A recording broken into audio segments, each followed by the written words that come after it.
अहोई अष्टमी का व्रत कार्तिक कृष्ण पक्ष की अष्टमी तिथि को रखा जाता है। इस दिन माताएं अपनी संतान की दीर्घायु, खुशहाली और तरक्की के लिए अहोई माता का व्रत रखती हैं।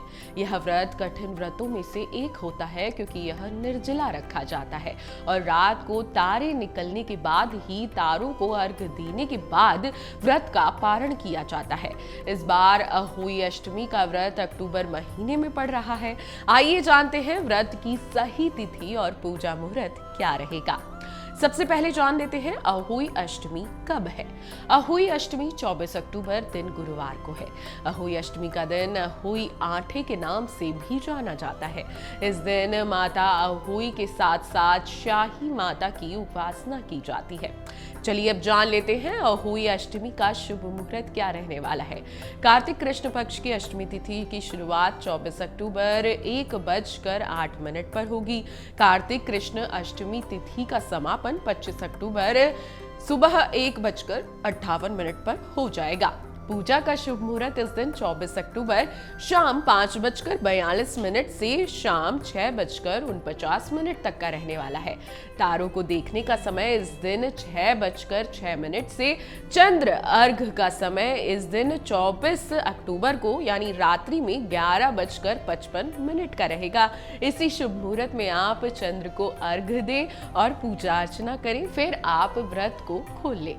अब अहोई अष्टमी की पूजा विधि क्या रहेगी ये ध्यान से सुन लीजिए।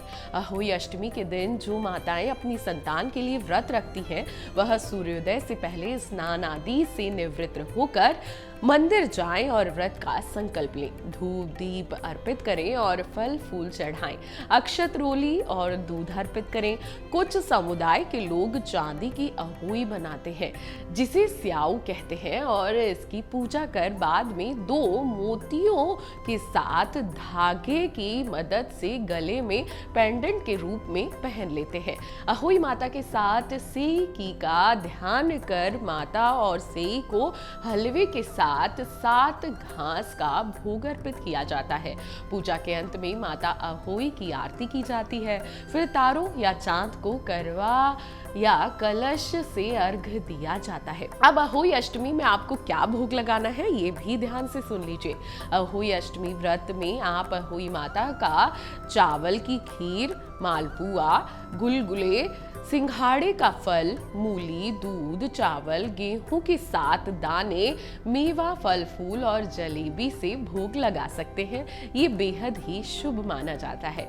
सच्चे मन से इस व्रत को रखें। संतान के अच्छी आयु और उसकी सुख शांति के लिए ये व्रत होता है। निश्चित ही भगवान आपकी हर मनोकामना पूर्ण करेंगे। अगर आपको हमारा ये वीडियो पसंद आया हो तो हमारे चैनल जीवांजलि को सब्सक्राइब करें